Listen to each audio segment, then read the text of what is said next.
মুহিবুল হাসান চৌধুরী নফেল, আপনাকে প্রথম যে প্রশ্নটা আমি করতে চাই সেটা হচ্ছে, আপনারা বাংলাদেশ এবং ইউনূস সরকারকে সবসময় ব্যতিব্যস্ত রাখছেন কেন? মানে আপনারা ক্ষমতাচ্যুত হয়েছেন বিরাট গণ অভ্যুত্থানে, এবং দেখুন এই সপ্তাহটাতেও আপনাদের কর্মসূচি দেওয়া আছে। বাংলাদেশ আপনাদের রাজনৈতিক কর্মকাণ্ড নিষিদ্ধ ঘোষণা করেছে।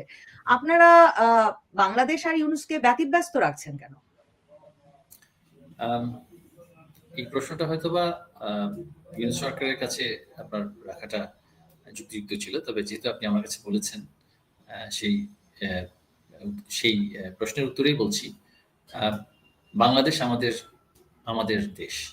সেই দেশে আমাদের জনগণের কিছু নির্দিষ্ট অংশকে ভুল বুঝিয়ে, বিভ্রান্তির মধ্যে ফেলে, মৌলবাদী জিহাদি শক্তির সহায়তা নিয়ে আ ডক্টর ইউনূস, যিনি আ এই মুহূর্তে রাষ্ট্র ক্ষমতায় অবৈধভাবে আছেন, আ তার যে কার্যক্রমগুলো, তার যেই পদক্ষেপগুলো, তার যেই বাংলাদেশের রাষ্ট্র পরিচালনার ক্ষেত্রে যে সমস্ত কাজ তিনি করে চলেছেন অসাংবিধানিকভাবে, অবৈধভাবে, সেগুলোর ব্যাপারে আ জনসমক্ষে তাদের যে অবৈধতা, সেটা তুলে ধরাটা রাজনৈতিক দল হিসেবে বাংলাদেশ আওয়ামী লীগের উপরে অত্যন্ত, মানে আ আওয়ামী লীগের জন্য অত্যন্ত গুরুত্বপূর্ণ।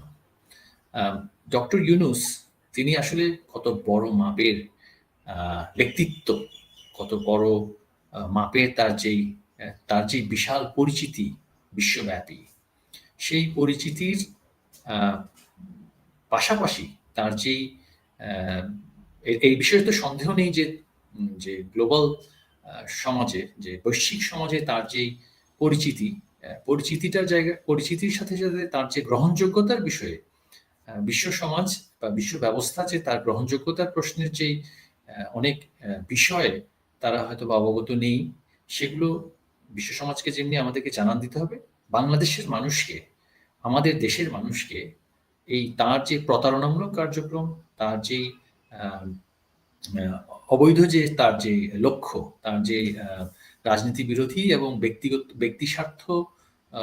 ব্যক্তি স্বার্থের বিষয়ে তার যে অবস্থান, সেগুলো আসলে আমাদের সাধারণ মানুষের কাছে আমাদের জানিয়ে দিতেই হবে। তা না হলে মানুষের মধ্যে যে বিভ্রান্তিটা সৃষ্টি হয়েছে, জনগণকে যে তার যেই রক্তক্ষয়ী meticulous প্ল্যান, যেটাকে সে নিজেই স্বীকার করেছেন যে মানুষ হত্যার মাধ্যমে শেখ হাসিনার সরকারকে উৎখাত করার যে তার যেই সুগভীর ষড়যন্ত্রটা ছিল, সেটা সম্পর্কে মানুষকে আমাদের জানাতেই হবে। আপনি এইমাত্র বললেন যে হত্যাকাণ্ড ঘটিয়ে মেটিকুলাস ডিজাইন এর মাধ্যমে ডক্টর মোহাম্মদ ইউনূস ক্ষমতায় এসেছে। তার মানে কি আওয়ামী লীগ সরকার ক্ষমতায় থাকা অবস্থায় কিন্তু স্বাস্থ্য মন্ত্রণালয়ের তরফে আমার মনে হয় ৮০০ ব্যক্তির মৃত্যুর কথা স্বীকার করা হয়েছিল। তো এই অবস্থায় মানে আপনারা কি এখন বলতে চাইছেন যে আপনারা কোনো মানে আপনাদের পুলিশ আপনাদের নির্দেশে কোনো হত্যাকাণ্ড ঘটায়নি রাজপথে? দেখুন, একটা যখন দাঙ্গা পরিস্থিতির সৃষ্টি হয়, তখন সাধারণ মানুষ তার নিজের আত্মরক্ষার্থে তারা কিন্তু সেখানে প্রতিহত করে। আমাদের দলীয় নেতাকর্মীরাও প্রতিহত করেছে, পুলিশও প্রতিহত করেছে। সেই প্রতিহত করাকালীন অবস্থায় সেখানে আহত হবেন, মানুষ নিহত হবেন, সেটাই তো দুর্ভাগ্যজনক consequence of a riotous situation. তো সেই ক্ষেত্রে যারা আমাদের সেই সময় দায়িত্ব পালনকালীন অবস্থায় আমাদের তালিকা অনুসারে যাদের তালিকা দেয়া হয়েছিল, অবশ্যই তারা তো হতাহত হয়েছেন। এই বিষয়ে তো আমরা কখনো বলছি না যে হতাহত হননি। সেখানের মধ্যে কতজন পুলিশ সদস্য, কতজন আমার দলের কর্মী, কতজন সাধারণ মানুষ, আর কতজন তাদের তথাকথিত আন্দোলনকারী, সেটা তো নিরূপণ করার সুযোগ আমাদেরকেও দেওয়া হয়নি, জাতিকেও দেওয়া হয়নি। তো সুতরাং ৮০০ নয়, ৮,০০০ মানুষও যদি মারা যায়, সেই ৮,০০০ মানুষের মধ্যে আমি যদি এখন বলি ৯,০০০ ছিল আওয়ামী লীগের নেতাকর্মী, সেটাকে নিরূপণ করার জন্য আপনাকে ব্যবস্থা নিতে হবে না? এই বিষয়টি তো তারা ধামাচাপা দিয়ে যাচ্ছে বারংবার। প্রথমে বলছে ৮০০, তারপরে ১৪০০, এখন বলছে হাজার, হাজার।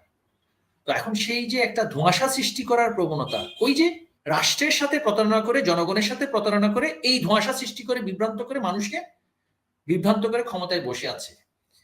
এই বিষয়টিই আমি এখানে বলতে চাইছি যে বিভ্রান্তি সৃষ্টি করা এবং এর থেকে বেনিফিট নেয়া ডক্টর ইউনূসের একটি সহজাত প্রবৃত্তি। আরেকটি ছোট্ট উদাহরণ আমি দিব আপনাকে। আমাকে একটু সুযোগ দিবেন। উনি ক্লেইম করলেন ইউনেস্কো থেকে উনি পুরস্কার পেয়েছেন। ইউনেস্কো জাতিসংঘের একটি বিশেষায়িত প্রতিষ্ঠান। ইউনেস্কো, তখন আমি শিক্ষামন্ত্রী হিসেবে ইউনেস্কো বাংলাদেশ কমিশনের চেয়ারম্যান। আমরা ইউনেস্কোকে চিঠি লিখলাম, ডক্টর ইউনুস, তিনি নোবেল পুরস্কার পেয়েছেন, তিনি ইউনেস্কো থেকে কি পুরস্কার পেয়েছেন? তখন ইউনেস্কো আমাদেরকে রিটেন জানালো। ইউনেস্কোর একটি অনুষ্ঠানে ওনাকে আমন্ত্রণ জানানো হয়েছিল। সেই আমন্ত্রণের সেই অনুষ্ঠানে একজন ভাস্কর, ইসরায়েলি একজন ভাস্কর, নামটা আমি এই মুহূর্তে ভুলে গিয়েছি, তাকে একটি স্মারক উপহার দেয়। স্মারক, আমরা যখন কোনো অনুষ্ঠানে যাই, যখন কোনো প্রতিযোগিতায় পুরস্কার বিতরণ নিতে যাই, রাজনৈতিক ব্যক্তি হিসেবে, আপনিও সাংবাদিক, আপনি গণমাধ্যম কর্মী হিসেবে আপনি যেতে পারেন, সেখানে আপনি কিন্তু পুরস্কার পান না, আপনি একটা স্মারক পান, আপনি পুরস্কার দেন। তো তাকে অনুগ্রহ একটা স্মারক দেওয়া হয়েছিল, পিস ট্রি নামক একটি স্মারক। তিনি বাংলাদেশে এসে প্রচার করলেন, ইউনেস্কো তাকে পুরস্কার দিয়েছে। ইউনেস্কো আমাদের কাছে লিখিত বললো এটা কোনো ইউনেস্কো পুরস্কার না, একটা স্মারক, অতিথি হিসেবে তাকে স্মারক দেওয়া হয়েছে। এই ধরনের আন্তর্জাতিক একজন প্রতারক, যিনি পিআরএ মনে হয়, মানে সারা পৃথিবীতে তার যে পিআর এজেন্সি আছে, সেখানে তার একটা গ্ল্যামার, তার একটা ক্যারিজমা, তার একটা অবস্থান তৈরি করেছেন সম্পূর্ণ মিথ্যার আশ্রয় নিয়ে। একজন মিথ্যাবাদী, একজন প্রতারক, একজন অর্থ পাচারকারী, একজন শ্রমিকের অর্থ মেরে দেয়া ব্যক্তি বাংলাদেশের চেয়ারে বসে আছে, জাতিকে সেটা বলতে হবে। এবং সে তার সাথে কিছু জিহাদি জঙ্গি সাথে নিয়েছে। এই জঙ্গি জিহাদিরা যদি এইভাবে করে রাষ্ট্র ক্ষমতা দখল করতে না পারতো, তাহলে তারা বাংলাদেশের জঙ্গিবাদের জন্য তাদের যে জঙ্গি আউটফিট গুলো আছে, হিজবুত তাহরির বা অন্যান্য যেগুলো আছে, সেগুলো দিয়ে তারা সন্ত্রাসবাদী কার্যক্রম করতো। এখন তারা খুব দ্রুত ক্ষমতায় বসে গিয়েছে বলে জঙ্গিবাদী কার্যক্রমে অংশগ্রহণ করতে পারছে। এরা সবাই জঙ্গি, এবং এদের আচার আচরণ, ব্যবহার, কথাবার্তায় আপনি দেখবেন, জঙ্গি না হলে ছাত্রলীগের ব্যানারে আমি কেন থাকবো, তারপরে আমি আমার স্বরূপ প্রকাশ করবো। অবশ্যই আমি সেখানে আমার ক্যামোফ্লাশটা আমি সেখানে রেখেছি। তো বাংলাদেশ একটা জঙ্গি গোষ্ঠীর, একটা প্রতারকের হাতে পড়েছে। সেই প্রতারকের হাত থেকে আমরা মুক্তি চাই। জাতিকে সেই কথা তো আমাদের অবশ্যই বলতে হবে। 17 বছর ধরে আপনারা রাজনীতিতে জনগণের সাথে এতটা বিচ্ছিন্ন হয়ে পড়লেন কি করে, যে সকল ক্ষেত্রে আপনাদের সঙ্গে এ ধরনের প্রতারণা করা গেল, এবং আপনারা সত্যিই তার মানে এখনো মনে করেন যে এই জুলাই আগস্টের আন্দোলনে সাধারণ জনগণের কোনো অংশগ্রহণ ছিল না? মানে সাধারণ জনগণের আওয়ামী লীগের প্রতি পুঞ্জীভূত ক্ষোভ, একতরফা নির্বাচন করা নিয়ে ক্ষোভ, এগুলোর কোনো প্রভাব ছিল না? এখানে আমাকে একটু, আপনি ওদের ভুল বুঝছেন। আমি বলছি না যে প্রভাব ছিল না, আমি বলছি যে সাধারণ জনগণের মধ্যে ক্ষোভ ছিল। সবচেয়ে বড় ক্ষোভ ছিল কোটা সংস্কার নিয়ে। যে আমাদের সরকারের সময় একটা বিশাল জনগোষ্ঠী কিন্তু শিক্ষা দীক্ষায় এগিয়ে এসেছে, এগিয়ে গেছে, এবং গ্রামের একটি চাষী পরিবারের সন্তানও কিন্তু বিশ্ববিদ্যালয়ের দুয়ার অতিক্রম করে চাকরির অপেক্ষায় বসে আছে। আমাদের দলের নেতাকর্মী থেকে শুরু করে অনেকেই চাকরি, যারা শিক্ষার যেহেতু দুয়ার উন্মোচিত হয়েছে, উচ্চশিক্ষায় অনেক বিনিয়োগ হয়েছে, অনেক উচ্চশিক্ষিত ছেলেপেলে তারা কিন্তু চাকরির জন্য অপেক্ষা করছে। এমত অবস্থায় তাদের মধ্যে যখন বলা হয়েছে যে আওয়ামী লীগের লোকেরা কোটার নাম করে, মুক্তিযোদ্ধা কোটার নাম করে সকল চাকরি নিয়ে নিচ্ছে, স্বাভাবিকভাবেই তাদের মধ্যে ক্ষোভ সৃষ্টি হবে। অপপ্রচারের কারণে সেই ক্ষোভটা সৃষ্টি হয়েছিল, আমি বলছি না ক্ষোভ সৃষ্টি হয়নি, অবশ্যই ক্ষোভ হয়েছিল। এবং একই সময়ে আমাদের কিছু, আমি বলবো প্রাতিষ্ঠানিক ষড়যন্ত্র, বলতে পারেন প্রাসাদ ষড়যন্ত্র বলা যেতে পারে, আমাদের যারা শিক্ষক যারা ছিলেন বিশ্ববিদ্যালয়ের সময়, সেই শিক্ষকদের সাথে তাদের পেনশন নিয়ে, তাদের বেতন ভাতা নিয়ে একটি সম্পূর্ণ ইররেলেভেন্ট একটা ডিসপিউট সেখানে তৈরি হয়ে যায়, যার সাথে আসলে মানে সরকারের যে প্রিন্সিপাল পজিশন, তার সাথে কোনো সমস্যাই ছিল না, কিন্তু শিক্ষকদের সাথেও এমন একটা পরিস্থিতি সৃষ্টি হলো যে সরকারের একটা অংশ সরকারকে বোঝাতে সক্ষম হলো শিক্ষকদের দাবিটা মানা যাবে না। শিক্ষকরা গেলেন ধর্মঘটে। অনেক ছাত্র এই যে একটা যৌক্তিক দাবি, কোটার সংস্কার করতে হবে, এই যৌক্তিক দাবিটার পক্ষে তো আওয়ামী লীগের নেতা কর্মীরাও ছিল। তো যখন এইটা নিয়ে যখন মাঠে আসলো, সেই মাঠে আসার একেবারে শেষ দিন পর্যন্তই যদি আমি বলি, বিষয়টা কিন্তু সুনির্দিষ্ট ছিল, কিন্তু সরকার পতন নিয়ে নয়, সংস্কার নিয়ে। হ্যাঁ, পাশাপাশি মানুষের মধ্যে একটি সরকারের প্রতি সবসময় নানান ধরনের অভিযোগ থাকবে, ক্ষোভ থাকবে, সমালোচনা থাকবে, সেগুলো কিন্তু সংযুক্ত হয়েছে। সেগুলো মূল ফ্যাক্টর আমি বলছি না। মূল ফ্যাক্টরটা ছিল তরুণ প্রজন্মকে মাঠে আগ্রাসীভাবে নামিয়ে দেয়া, এবং স্বাভাবিকভাবেই সেই তরুণ চাকরির জন্য বসে আছে। তাকে যখন বলা হচ্ছে আওয়ামী লীগের লোকেরা চাকরি নিয়ে যাচ্ছে এই কোটার নাম করে, সে তো বেরিয়ে আসবেই। সে আমার ছাত্রলীগের ছেলে কি বেরিয়ে আসেনি? দল ত্যাগ করে কি তারা মাঠে নামেনি? আমি তো সেটাকে অস্বীকার করছি না। আমি যেটা বলছি, আমাদের দুর্বলতা সবচেয়ে বড়টা ছিল সঠিক সময়ে আমাদের সেটা অনুধাবন করতে না পারা। আর এই ক্রান্তিকালীন সময়ে ক্রাইসিস ম্যানেজ করার ক্ষেত্রে গিয়ে অবশ্যই যে সমস্ত ঘটনার কারণে শিক্ষক, ছাত্র এবং সাধারণ মানুষের যে প্রাণহানি হয়েছে, এর মাধ্যমে তো ক্ষোভ বৃদ্ধি পেয়েছে, সেটা তো আমরা অস্বীকার করছি না। কিন্তু এইগুলো করার পেছনের যে শক্তিটি, যে ছাত্রদের মিছিলের মধ্যে সুনির্দিষ্টভাবে স্নাইপার রাইফেল দিয়ে এক একজন শিক্ষার্থীকে হত্যা করা, সেগুলোর তো বিচার করতে হবে, সেগুলোর তথ্য অনুসন্ধান করে বের করতে হবে কারা করেছে। যদি আমি করে থাকি, আমি তখন সরকারের মন্ত্রী ছিলাম, আমি যদি করে থাকি, আমি ফাঁসি, যদি আমার ফাঁসির দণ্ড হয় আমি সেটা মেনে নেব, আমি ফাঁসির দণ্ড সেটা গ্রহণ করতে রাজি আছি যদি আমাকে সেখানে দোষী সাব্যস্ত করা হয় যথাযথ বিচারের মাধ্যমে। কিন্তু আমরা কি দেখেছি? আমি মুগ্ধের বাসায় গিয়েছি, আমি সেই সময়টাতে মুগ্ধের বাসায় গিয়েছি। মুগ্ধের বাবা, মুগ্ধ, যে এখন যে স্লোগান দেওয়া হচ্ছে আবু সাইদ মুগ্ধ, শেষ হয়নি যুদ্ধ, এই যে এই যে অ্যানার্কিস্ট যারা আছে, মুগ্ধ পানি বিতরণ করছিল এবং তখন হ্যাঁ, দূর থেকে তাকে গুলি করে এক্স্যাক্টলি, মারা যায় এবং এক্স্যাক্টলি, মুগ্ধকে এক্স্যাক্টলি, সবাই চিনি আমরা। অবশ্যই আমরা চিনি। আমি মুগ্ধর বাসায় গিয়েছি, মুগ্ধর পরিবারের সাথে কথা বলেছি। মুগ্ধর ভাই স্নিগ্ধ সেখানে সেদিনের ঘটনা আমাকে পুঙ্খানুপুঙ্খ বর্ণনা করেছে এবং সে আমাকে অনুরোধ করেছে, আপনারা এটা নিয়ে দয়া করে কোনো আলোচনা করবেন না। কেন? প্রথমত, মুগ্ধ একটা স্ট্যাটাস দেয় ফেসবুকে। সে স্ট্যাটাসটা কি ছিল? সে শিবিরের প্রতি সে সুনির্দিষ্টভাবে হুঁশিয়ারি দিচ্ছে যে আমাদের ছাত্রদের একটি স্বতঃস্ফূর্ত আন্দোলনকে আপনারা রাজনৈতিক রূপ দিতে চাচ্ছেন, এটা আমরা মেনে নেব না। এটা আমাদের বৈধ যৌক্তিক আন্দোলন, সেখানে আপনারা রাজনৈতিক রূপ দিয়ে সেটাকে নৃশংস সহিংস করতে চাইছেন, সেটা আমরা মেনে নেব না। এটা ছিল মুগ্ধর সর্বশেষ ফেসবুক স্ট্যাটাস। সেটা শেখ হাসিনা সরকারের বিরুদ্ধে ছিল না, সেটা ছিল যেই রাজনৈতিক অপরাজনৈতিক শক্তি এইটিকে নৃশংস ব্লাড বাথে পরিণত করে আজকের এই পর্যায়ে এনেছে, তাদের প্রতি সতর্কবার্তা।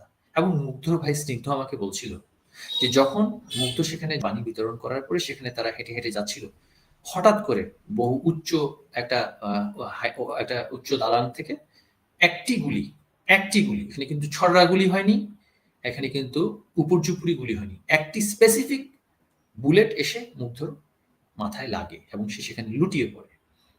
এবং তার ভাইয়ের বক্তব্যটা ছিল, এটা ছিল specific killing, it was not a মানে ইনজুরি বা injury leading to death, it was a specific target killing. এই টার্গেট কিলিং কে করেছে?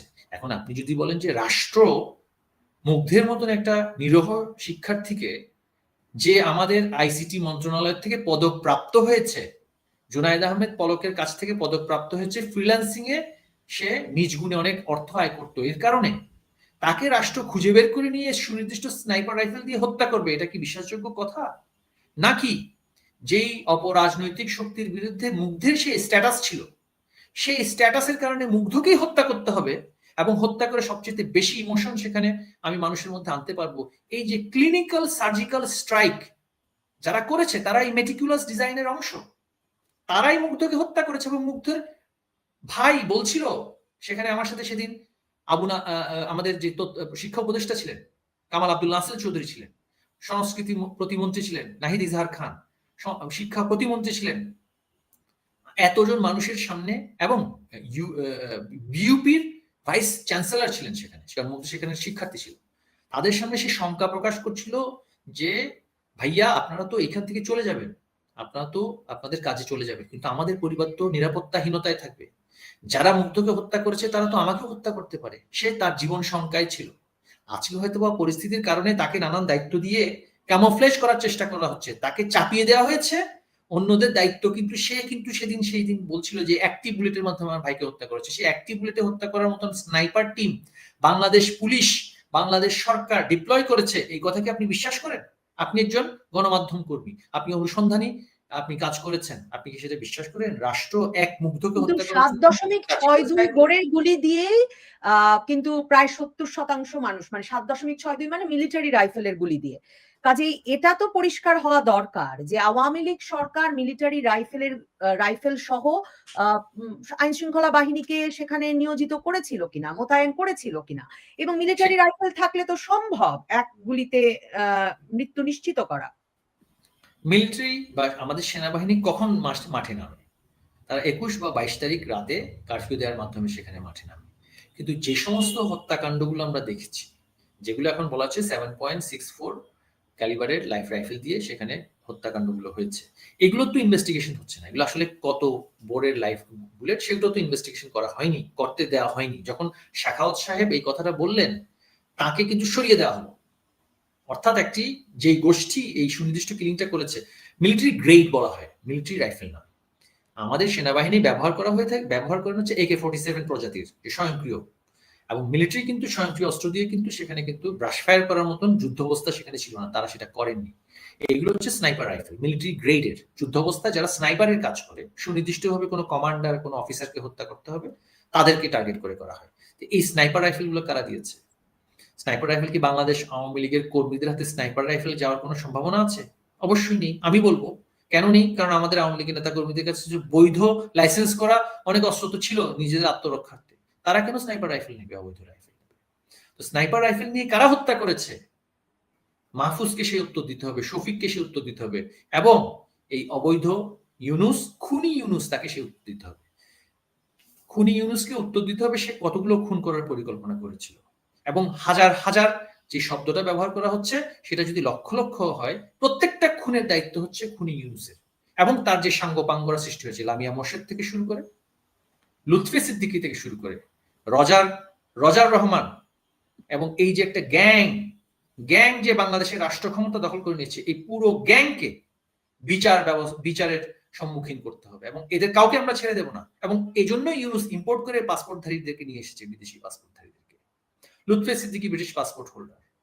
তারপরে কিন্তু যে কিন্তু আপনারা মানে এই যে বলছেন মানে জনগণের ভেতরে তো আপনাদের বিচার চাওয়ার আকাঙ্ক্ষা আছে, এবং এটা একটা দাবি অবশ্যই আছে, কারণ আপনাদের পুলিশ মাঠে ছিল, আপনাদের প্রশাসন তখন, আপনারা 17 বছর ধরে ক্ষমতায়, কাজেই শুধুমাত্র ষড়যন্ত্র, প্রাসাদ ষড়যন্ত্র বা মানে ঢালাও ভাবে হঠাৎ করে খুনি ইউনুস বললে সেই বয়ানটা যে খুব যুক্তিসঙ্গত বা গ্রহণযোগ্য হয় তাও তো না। জনগণের মধ্যে অবশ্যই না। আপনারা ক্ষমা চান কিনা সে বিষয়ে প্রশ্ন আছে। ডক্টর ইউনুস যুক্তরাজ্য সফরে এসেও সাম্প্রতিক সময়েও বলেছেন যে আপনাদের কোনো সরি নাই, রিমোর্স নাই, দুঃখ নাই, অনুশোচনা নাই। তো জনগণের ভেতরে সেই আকাঙ্ক্ষা আছে। আপনারা কি আসলে মানে বাংলাদেশে কি আপনারা রাজনীতিতে ফিরতে পারবেন? মানে এই যে কর্মসূচি দিচ্ছেন, সত্যি কি কর্মসূচি পালনের কোনো শক্তি আছে আওয়ামী লীগের? মানে আওয়ামী লীগ নিজে তার বিচার প্রক্রিয়া শেষ করে জনগণের কাছে গ্রহণযোগ্য হয়ে দেশে আদৌ আর কখনো রাজনীতিতে ফিরতে পারবে? আপনি একটি প্রশ্নের মধ্যে অনেক প্রশ্ন করেছেন। আমি সুনির্দিষ্টভাবে প্রথমে বলতে চাই যে আপনি ক্ষমা চাওয়ার কথাটা বলেছেন। ক্ষমা চাইতে হলে তো আমাকে দোষী সাব্যস্ত করতে হবে, এবং আমার দোষ সেটা নিরূপণ করতে হবে। আমি বলছি না আদালতের সাব্যস্ত করার বিষয়, তার আগে কিন্তু আমার নিরূপণ করার বিষয় আছে। আমরা যেখানে বলছি বারংবার যে একটি সুনির্দিষ্ট পক্ষ মেটিকুলাস ডিজাইনের অংশ হিসেবে, আমরা বলছি না, এই যে অ্যানার্কিস্ট যারা, তারা বলছে তারা মেটিকুলাস ডিজাইনের অংশ হিসেবে পুলিশকে হত্যা করেছে, তারা বলছে তারা জনগণকে হত্যা করেছে, তারা বলছে তারা 7.64 বোরের রাইফেল দিয়ে তারা অংশগ্রহণ করেছে। তারা যেখানে বলছে তারা হত্যাকাণ্ডে অংশগ্রহণ করেছে, জ্বালাও পোড়াও করেছে সরকার উৎখাত করার জন্য, রক্ত দিয়েছে বলছে তারা, সেখানে তারা রাষ্ট্র ক্ষমতায় বসে আমাদেরকে বলছে ক্ষমা চাইতে। অর্থাৎ যারা ভিকটিম, তারা ভিকটিমকে বলছে ক্ষমা চাইতে। আমরা জনগণের প্রতিনিধি হিসেবে, জনগণের একটা রাজনৈতিক দল, সেটা ভোটের ফলাফল যাই হোক না কেন, রাজনৈতিক দল হিসেবে তো আমরা জনগণের প্রতিনিধিত্ব করি। তো সেই প্রতিনিধিত্বকারী দল হিসেবে আমরা ক্ষমা যদি জনগণের কাছ থেকে বা আমাদের কাছে জনগণের কাছে ক্ষমা চাইতে হয়, ক্ষমা চাওয়া কোনো বিষয় নয় রাজনৈতিক দলের কাছে। রাজনৈতিক দলের কাছে ফাঁসি খাওয়া, জেলে যাওয়া, নিজেদের কর্মী হারানো কোনো বিষয় নয়। কিন্তু আদর্শিক প্রশ্নে তাদের যে অবস্থান এবং রাষ্ট্র পরিচালনার ক্ষেত্রে তাদের যে সিদ্ধান্ত, সেই সিদ্ধান্তের ক্ষেত্রে যদি তাদের ভুল হয়ে থাকে, কিন্তু ভুলের জায়গায় যদি তারা যদি ভিকটিম হয়ে থাকে, শিকার হয়ে, তারা কেন ক্ষমা চায়? দ্বিতীয় বিশ্বযুদ্ধে জার্মানি দোষী হিসেবে নির্দিষ্ট হয়েছিল এবং হেরে গিয়েছিল, তাই ক্ষমা চায়। আওয়ামী লীগ তো পরাজিত শক্তি নয়। আওয়ামী লীগ কেন এই মুহূর্তে মাঠে সরাসরি প্রকাশ্যে দ্বান্দ্বিক অবস্থানে নামছে না? আপনাকে সেটা বুঝতে হবে। আমি আওয়ামী লীগের একজন কর্মী হিসেবে বলছি, আমরা শৈশব থেকে আওয়ামী লীগকে দেখে এসেছি। আমার নিজের মা বোমা বিস্ফোরণে কিন্তু মারা গিয়েছে। আমার বাবা বছরের পর বছর কারাগারে কাটিয়েছে। আমার বোন এই দলের জন্য আমাদের যে পরিস্থিতি, বিনা চিকিৎসায় ক্যান্সার আক্রান্ত হয়ে চিকিৎসা না পেয়ে সেই যুগে যুগে মরেছে। আওয়ামী লীগের সেই ডেসপারেশন আছে বাংলাদেশে, যে কোনো সময় যে কোনো সিদ্ধান্তের ফলে আমাদের নেমে যাওয়ার জন্য সেই অবস্থান আমরা প্রস্তুত। সেই রিসোর্স আওয়ামী লীগের আছে, কিন্তু সেটার ফলশ্রুতিতে কি হতে পারে? এই দেশটার সৃষ্টি করার পেছনে, এই দেশটাকে এই পর্যায়ে নিয়ে আসার পিছনে শেখ হাসিনার কর্মীগুলো, সরকারটির ভূমিকা কি ছিল না? আওয়ামী লীগের নেতাকর্মীরা কি চায় বাংলাদেশ সোমালিয়া হোক, বাংলাদেশ হাইতি হোক, বাংলাদেশ মিয়ানমার হোক? তারা সেটা চায় না। তাই তারা অপেক্ষা করছে স্বাভাবিক রাজনীতির মাধ্যমে তারা এই সরকারের বিরুদ্ধে যে তারা প্রতিবাদ করার মাধ্যমে, নির্বাচনের মাধ্যমে তারা সেটা উত্তর দিতে চাচ্ছে। তো সিদ্ধান্ত যদি আমাদের বিপক্ষে যায় নির্বাচনে, আমরা অবশ্যই সেটা মেনে নেব। জনগণের হাতে আপনি সিদ্ধান্ত দিতে চাইছেন না। খুনি ইউনূস লন্ডনে গিয়ে বলছে, নির্লজ্জের মতো বলছে যে পয়সা খেয়ে জনগণ ভোট দেয়। যেই দেশের জনগণের প্রতি তার ন্যূনতম কোনো শ্রদ্ধাবোধ নেই, পয়সা খেয়ে ভোট দেয়। তো আপনি কেন সেখানে রাজনীতি করতে এসেছেন? আপনার সংস্কার কাদের জন্য করছেন? এই জনগণের জন্য তো করছেন। সেই জনগণের প্রতি আপনার যেই ন্যূনতম শ্রদ্ধাবোধ নেই, তাদেরকে আপনি নির্বাচনে দিতে চান না। আমি বিএনপিকে অবশ্যই সেখানে ধন্যবাদ জানাই, তারা নির্বাচনের কথা বলছে। বিএনপির সাথে, জামায়াত ইসলামীর সাথে আমাদের অনেক রাজনৈতিক মতবিরোধ আছে, কিন্তু তাদের যে রাজনৈতিক অবস্থান, সেটাও আমি মনে করি খুনি ইউনূসের অরাজনৈতিক, বিরাজনৈতিক এবং খুনের উদ্দেশ্যে রাজনীতি করা এবং রাষ্ট্র ক্ষমতা করার যেই তার অবস্থান, তার চেয়ে অনেক ঊর্ধ্বে, সেটাই আমি বলছি। আর আরেকটি, আপনি আমাকে মানে এখন আপনি জামায়াতে ইসলামীর প্রসঙ্গ বললেন যে তারাও নির্বাচন চাইছে, কাজে তাদেরকেও বেশ ভালো লাগছে আওয়ামী লীগ নেতা হয়েও। কিন্তু 17 আমি বলছি তারা একটা গণতান্ত্রিক দাবি করেছে, জামায়াতে ইসলামীকে কোথাও, মানে বিএনপির বিরুদ্ধে হামলা, মামলা, নির্যাতন, তারা গুমের অভিযোগ করেন বিরাট। ইলিয়াস আলীকে এখন পর্যন্ত খুঁজে পাওয়া যাচ্ছে না, সালাউদ্দিন আহমেদকে পাওয়া গেল শিলংয়ে। সেসব প্রসঙ্গ যদি রেখেও দেই, শুধুমাত্র জামায়াতে ইসলামীর কথা বলি, জামায়াতে ইসলামীর বিরুদ্ধে তো মানে কোথাও কোনো রকম সাংগঠনিক কার্যক্রম, রাজনৈতিক কার্যক্রম তো আওয়ামী লীগ চালাতে দেয় নাই 17 বছর। এবং এর মধ্যে যুদ্ধাপরাধের বিচার হয়েছে, যুদ্ধাপরাধের বিচার করে ওই দলের 2 স্তরের নেতাকর্মীদের, মানে নেতাদের, শীর্ষ নেতাদের মৃত্যুদণ্ড দেওয়া হয়েছে, কার্যকর করা হয়েছে। মানে এগুলোর রাজনৈতিক ফল এখন পাচ্ছেন কিনা, মানে সেই সব কৃতকর্মের ফল কিনা? দেখুন, আমি মনে করি যে যুদ্ধ, এটা আমার ব্যক্তিগত অভিমত, আমি আমার দলের অবস্থান সম্পর্কে বলছি না। জামায়াতে ইসলামী রাজনৈতিক দল হিসেবে বাংলাদেশে একটা সময় নিষিদ্ধ ছিল এবং তার পরবর্তীতে জিয়া রহমান সাহেব তাদেরকে বৈধতা দেয় এবং তাদেরকে রাজনীতি করার জন্য অনুমতি দেয়। এবং বিশেষ পরিস্থিতিতে কিন্তু জামায়াত বাংলাদেশ আওয়ামী লীগের সাথে কিন্তু যুগপৎ আন্দোলন করেছে। তত্ত্বাবধায়ক সরকারের পক্ষে কিন্তু জামায়াত ইসলামী আন্দোলন করেছে। জামায়াত ইসলামীর বিষয়টা যেটা ছিল, যুদ্ধাপরাধের বিষয়ে আমাদের একটা রাজনৈতিক ম্যান্ডেট ছিল, যুদ্ধাপরাধের বিচার করা। এবং সেই ম্যান্ডেটটা রাজনৈতিক দল হিসেবে আমরা, আমাদের নেত্রী জননেত্রী শেখ হাসিনা তিনি যখন রাষ্ট্র ক্ষমতায় আসলেন, সেই প্রক্রিয়াটা শুরু করেছেন। সেই প্রক্রিয়ার অংশ হিসেবে জামায়াতে ইসলামীর কিছু সুনির্দিষ্ট নেতৃত্ব সেই যুদ্ধাপরাধের দায়ে অভিযুক্ত হয়েছে। অভিযুক্ত হওয়ার পরে তাদের যথাযথ শাস্তি সেটা ঘোষিত হয়েছে। এখন আপনি যদি বলেন যে এই প্রক্রিয়ার সাথে আওয়ামী লীগের সম্পৃক্ততাটা কেন ছিল, আওয়ামী লীগের সাথে রাজনৈতিক ম্যান্ডেট ছিল, রাজনৈতিক অঙ্গীকার ছিল, সেটা তারা বাস্তবায়ন করছে। কিন্তু এই যে আজকে যে জামায়াতের যে আমির শফিক সাহেব, তাকে কি যুদ্ধাপরাধের দায়ে তাকে কি দোষী সাব্যস্ত করা হয়েছে? জামায়াতের হাজার হাজার নেতাকর্মী যারা ছিল, তারা সবাইকে যুদ্ধাপরাধের বিচারের দায়ে কি তাদেরকে বিচার করা হয়েছে? যারা যুদ্ধাপরাধের যে দোষী হিসেবে অভিযোগ ছিল, তাদের বিচার করা হয়েছে। 6 জন তাদের যে শীর্ষস্থানীয় নেতৃত্ব, তাদেরকে দোষী সাব্যস্ত করা হয়েছে। কিন্তু দল হিসেবে জামায়াত ইসলামী তো 2024 সালের 3 তারিখ পর্যন্ত, অগাস্টের, তারা তো বৈধ দল ছিল, আমরা তো নিষিদ্ধ করিনি। কিন্তু আজকে তাদের সমর্থনপুষ্ট সরকার এসে 1 বছরে লাগায়নি আওয়ামী লীগকে, 1 বছরে তাদের প্রয়োজন হয়নি, আওয়ামী লীগকে তারা নিষিদ্ধ করে দিয়েছে। তো সেখানে সহনশীলতার জায়গা যদি আমি বলি, আমি একটি দলকে কিন্তু 15 বছর আমরা সরকারে থাকা অবস্থায় কিন্তু নিষিদ্ধ করিনি। আদালত বলেছে নিষিদ্ধ করা কেন হবে না, সেটা পেন্ডিং আছে। আওয়ামী লীগ কিন্তু নিষিদ্ধ করেনি। জামায়াত ইসলামীর সংসদ সদস্যরা তো 2014 সাল পর্যন্ত সংসদে ছিলেন, তাদের কেউ কি অ্যারেস্ট হয়েছে? সংসদ সদস্য জামায়াত ইসলামের ছিলেন সংসদ সদস্য, সেখানে 14 সালে তারা নির্বাচনে অংশগ্রহণ করেনি, বিএনপির সাথে যুগপৎ আন্দোলন করেছে। জ্বালাও পোড়াও যে মামলাগুলো হচ্ছে, সারা দেশে প্রায় 14,000 লোক হত্যা করা হয়েছে, নিহত হয়েছে, সেটা আমরা ভুলে গিয়েছি। এখন আমরা বলছি হাজার হাজার লোকের কথা। তারা 2013-তে শাপলা গণহত্যার কথা বলছেন। শাপলা গণহত্যা অবশ্যই ডক্টর ইউনূস, হেফাজতে ইসলাম, জামায়াতে ইসলামী সবাই। তো গণহত্যা যদি হয়ে থাকে, তালিকা দিন না কতজনকে হত্যা করা হয়েছে। সেই তালিকা তো আজ পর্যন্ত আমরা দেখিনি। আমরা দেখেছি হাইতিতে ভূমিকম্পে মারা যাওয়া মানুষের লাশের তালিকা আদিলুর রহমানের এনজিও গুগল থেকে প্রিন্ট করে দিয়ে বেড়াচ্ছে। প্রত্যেকটা মাদ্রাসাতে তো শিক্ষার্থীর সংখ্যা লেখা আছে, কতজন শিক্ষার্থী সেখানে পড়ে, তারা সেখানে কওমি মাদ্রাসাগুলো থেকে হেফাজতে ইসলামের নেতারা তাদেরকে ডেকে এনেছিল।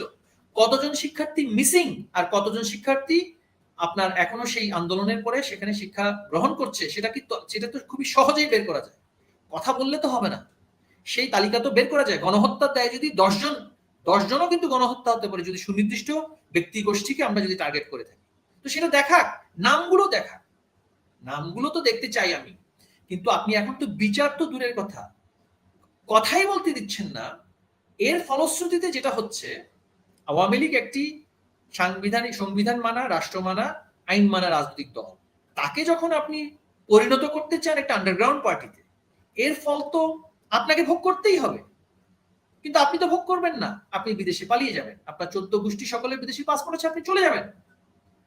কিন্তু আওয়ামী লীগ দেশে যাবে এবং এর প্রত্যেকটা ঘটনার বিচার করবে। আওয়ামী লীগ মব জাস্টিস করবে না, তবে বিচার করবে। কোন রজার রহমান, কোন লুৎফি রহমান পার পাবে না, এটা আমাদের প্রতিজ্ঞা জনগণের কাছে। এই যে পালিয়ে যাওয়ার কথা বলেন, মহিবুল হাসান চৌধুরী নওফেল, আপনি আপনার বাবার কথা বলছিলেন, মানে চট্টগ্রামের বাংলাদেশের প্রবাদ প্রতিম নেতা মহিউদ্দিন চৌধুরী, আপনি আপনার পরিবারের ত্যাগ স্বীকারের কথা বলছেন আওয়ামী লীগ রাজনীতির জন্য। কিন্তু আপনি 5ই আগস্টের পট পরিবর্তনের পর তো কলকাতায় চলে এলেন, মানে আপনি বলছেন খুনি ইউনূস পালিয়ে যাবেন, মানে আপনার ভাষায়। হ্যাঁ, তো আপনারা পালালেন কেন? আহ শেখ হাসিনা ভারত চলে গেলেন কেন? তিনি পালালেন কেন? দেখুন, এমন একটা পরিস্থিতি সেখানে সৃষ্টি হয়েছে যেখানে আমাদের প্রত্যেককে হত্যা করে শাহবাগে ঝুলিয়ে দেওয়ার কথা হয়েছে। আমাদের শত শত নেতাকর্মীকে হত্যা করা হয়েছে। যখন এই হত্যাযজ্ঞ শুরু হয়েছে, আমার ঘর বাড়ি জ্বালিয়ে দেওয়া হয়েছে, আমাদের বহু নেতাকর্মীকে হত্যা করা হয়েছে। সেদিনেই এক রাতের ব্যবধানে যত হত্যাযজ্ঞ হয়েছে, এমন পরিস্থিতিতে, যেহেতু আমার নিজের পরিবার ছিল, আমার 2টো মেয়ে আছে, আমার স্ত্রী আছে, তাদের প্রতি তো আমার ন্যূনতম দায়বদ্ধতা আছে, বেঁচে থাকার দায়বদ্ধতা তো আছে। বেঁচে থাকার প্রয়োজনে, আত্মরক্ষার প্রয়োজনে আত্মগোপনে যেতে হয়েছিল। আমার বাবা মুক্তিযোদ্ধা ছিলেন, সরাসরি ফ্রন্টে যুদ্ধ করেছেন, এক্সপ্লোসিভ এক্সপার্ট ছিলেন। তিনিও 75-এর 15ই আগস্টের পরে বাংলাদেশে থাকতে পারেন। তার পরিবার ছিল না, কিন্তু তখন তিনি অবিবাহিত ছিলেন। তিনি বাংলাদেশে থাকতে পারেননি। 75-এর 15ই আগস্টের পরে তিনি দেশ ত্যাগ করে বিদেশে গিয়ে গেরিলা যুদ্ধের প্রশিক্ষণ নিয়ে পুনরায় বাংলাদেশে এসে 6 বছর পরে আওয়ামী লীগকে এস্টাবলিশ করার জন্য, জননেত্রী শেখ হাসিনাকে বাংলাদেশে 81 সালে আনার জন্য আপ্রাণ সংগ্রাম করে আবারও প্রতিষ্ঠা করেছে। তখন তার বয়স ছিল 30-32। এখন আমার তার চাইতে 10 বছর বেশি বয়স। 50 বছর আগের সেই ইতিহাস 50 বছর পরে আমাদেরকেও ভোগ করতে হয়েছে। এটাই হচ্ছে ইতিহাসের সবচেয়ে বড় ট্র্যাজেডি। প্রথমবার সেটা হয়েছে, দ্বিতীয়বার ইট রিপিটেড অ্যাজ এ ট্র্যাজেডি। এবং এটাই হচ্ছে, আমি মনে করি, আমাদের সবচেয়ে বড় দুর্বলতা, যে 50 বছর পরে যে এই যে ইতিহাসের পুনরাবৃত্তি হয়েছে ট্র্যাজেডি হিসেবে, সেটাকে আমরা রুখতে পারিনি। সেটাকে আমরা আমাদের রোখার মতন সেই পর্যাপ্ত ব্যবস্থাপনা, সেই পর্যাপ্ত পরিস্থিতি আমরা সৃষ্টি করতে পারিনি। সেটা আমাদের সাংগঠনিক ব্যর্থতাই বলি, প্রশাসনিক ব্যর্থতাই বলি, দূরদর্শিতার অভাব বলি, ব্যক্তি হিসেবে সেটা আমার উপরে বর্তায়। এমন একটি ভয়ঙ্কর নৃশংস খুনি শক্তির বিরুদ্ধে আমাদেরকে যে দাঁড়াতে হবে, সেটা তো আমরা ঘুণাক্ষরে বুঝতে পারিনি। এবং সেটা হয়েছে পূর্বের ইতিহাসের শিক্ষা নিয়ে আমাদের আসলে সেই ধরনের প্রস্তুতি যদি আমাদের থাকতো, হয়তোবা আমরা সেটা এইটাই পর্যায়ে আসতো। আরেকটা বিষয় আমি একটু বলি আপনাকে। আওয়ামী লীগ যদি চাইতো 5ই আগস্টের আগে, যখন 5ই আগস্টে তারা ঘোষণা দিল যে ঢাকা লকেট করবে, তখন সেনাবাহিনী বা অন্যান্য যে সমস্ত বাহিনীগুলোর সাথে আলোচনা করে যে এটা লকডাউন পূর্ণ অবস্থা, এটা এখানে কোনো সহিংসতা নয়, যে এখানে যাতে করে বিশৃঙ্খলা না হয়, সহিংসতা না হয়, এর জন্য ঢাকাকে একটা যেমন লকডাউন করা হয় তেমন লকডাউন প্রচার করা হচ্ছে। এই কুচক্রী গোষ্ঠী প্রচার করছে আমরা নাকি হত্যা করার জন্য নির্দেশ দিয়েছি, বা এই ধরনের উদ্ভট কথাবার্তা বলছে। এগুলো এই ধরনের কোনো আলোচনা ছিল না। তো আওয়ামী লীগ যদি চাইতো, আওয়ামী লীগের নেতাকর্মীরা যদি সেদিন গণভবন এবং পার্লামেন্টের সামনে দেশের সার্বভৌমত্ব, গণতন্ত্র এবং ধর্মনিরপেক্ষতাকে রক্ষা করার জন্য, বাংলাদেশের মুক্তিযুদ্ধের স্বাধীনতার চেতনাকে রক্ষা করার জন্য, সারা বাংলাদেশের প্রয়োজন নেই, শুধু ঢাকা শহরের আওয়ামী লীগের নেতাকর্মীরা যদি সেখানে অবস্থান গ্রহণ করত, এই শক্তি কি সেখানে আসতে পারতো?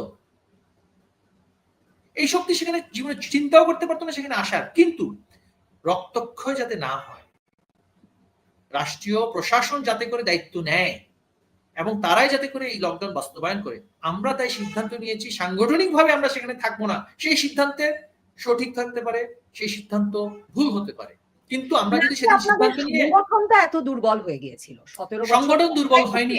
আমি জিজ্ঞেস করি, আপনি সাংগঠনিক সম্পাদক হিসেবেও কাজ করেছেন আওয়ামী লীগের, মানে নাকি সংগঠনটা এত দুর্বল হয়ে গেল 17 বছর ধরে যে আসলে তৃণমূলের নেতাকর্মীদের সঙ্গে আপনাদের দূরত্ব এত বেশি যে আপনাদের আসলে কোনো দল ছিল না, যে কারণে রাজপথে ঢাকা বিশ্ববিদ্যালয় ছেড়ে আসতে হলো ছাত্রলীগকে?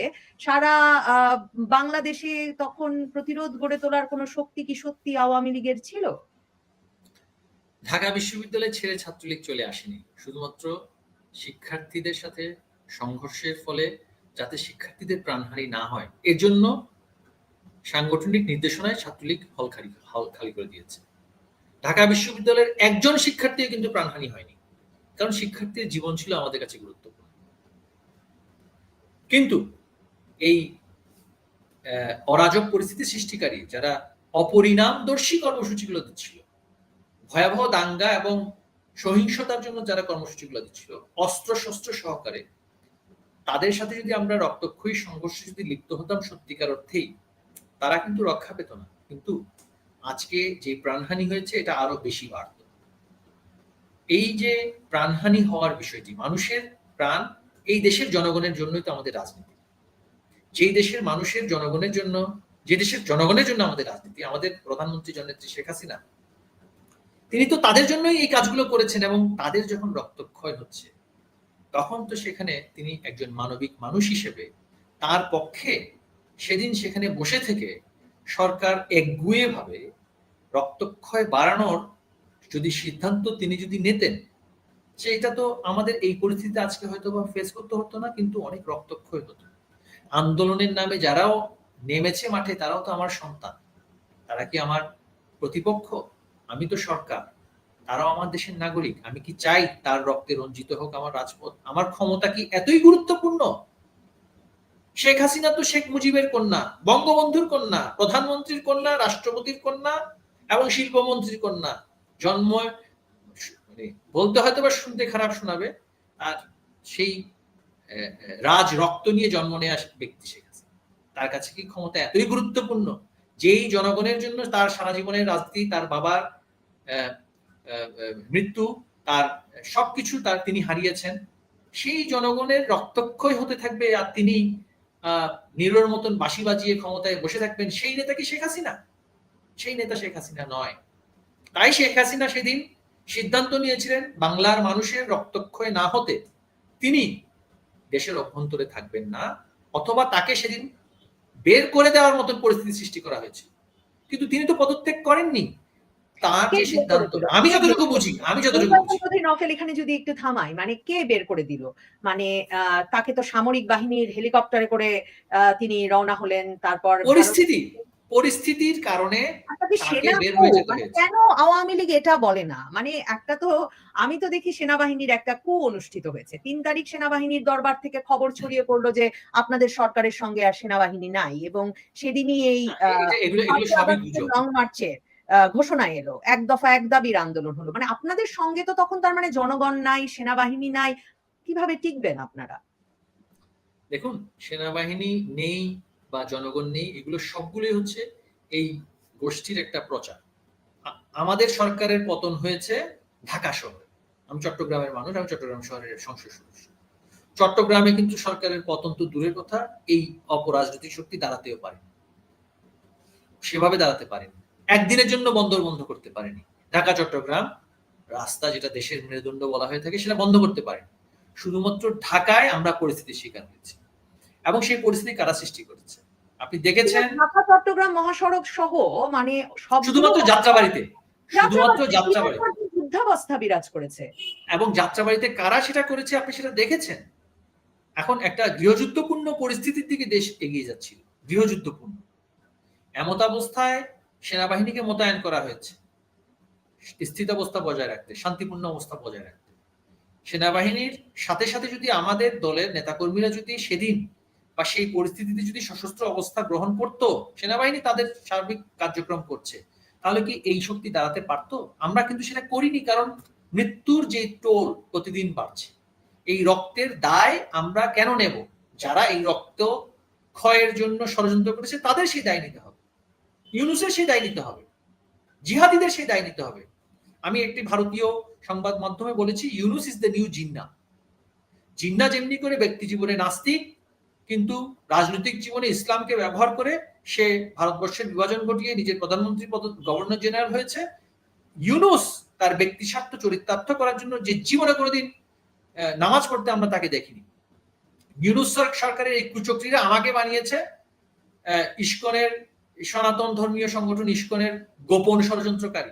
আমি চট্টগ্রাম শহরে 3টা ওয়াকফ স্টেটের মতোয়াল্লি, গরিবুল্লাহ শাহর মাজার, আমাদের শেখ ফরিদ চশমা মসজিদ এবং আমার ওয়ালিখা মসজিদ, চট্টগ্রাম শহরে সেই মসজিদগুলো তাদের নান্দনিক সৌন্দর্য, তাদের যে আধ্যাত্মিক প্রভাব চট্টগ্রাম শহরের সকলেই জানে। তাকে আমাকে বানিয়েছে তারা সনাতন একটি সংগঠনের নাকি আমি গোপন এজেন্ট।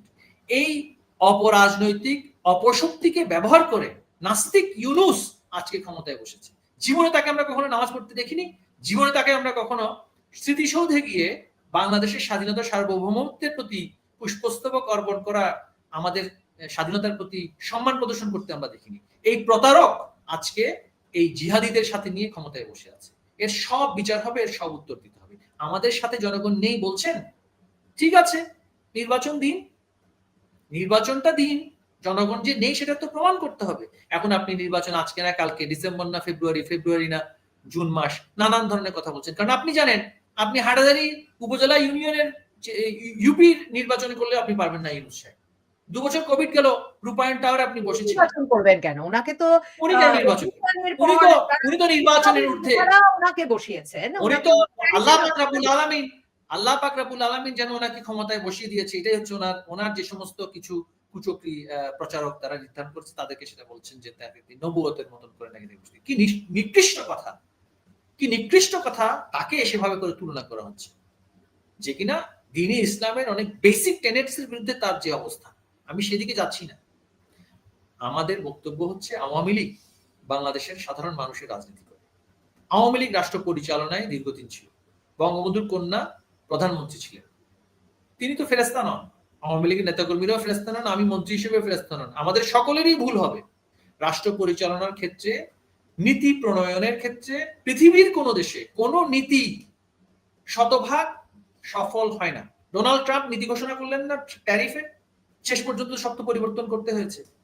আমাদের নীতি প্রণয়নের ক্ষেত্রে ভুল হয়ে থাকতে পারে, দুর্নীতি নিয়ন্ত্রণের ক্ষেত্রে অনেক গাফিলতি আছে, আমি নিজে বলি, গভর্নেন্সের ক্ষেত্রে। কিন্তু যে কোনো সময়ে 52 বছরের ইতিহাস পর্যালোচনা করলে সবচেয়ে সফল সরকারটাও তো আমরা পরিচালনা করেছি। সেই বেনিফিট আমাদেরকে তো দিতে হবে, জনগণ সেটা দেবে। দুর্নীতির কথা তো আমরা নিজেরা বলেছি, আমাদের এমপিরা সংসদে বলেছে। আমি নিজে সরকারের মন্ত্রী হয়ে রাজুকে আমাকে 50,000 টাকা ঘুষ দিতে হয়েছে আমার ফ্ল্যাটের নিবন্ধন নেওয়ার জন্য, মিউটেশনের অনুমোদন নেওয়ার জন্য। এই দুঃখের কথাকে আমি কাউকে বলতে পেরেছি? পারিনি। একজন সাধারণ মানুষ সেখানে ক্ষমতায় ছিলেন এবং বলা যায় না যে খুব নরম সরকার ছিল আওয়ামী লীগ সরকার। পুলিশ, গোয়েন্দা বাহিনী, আড়িপাতা।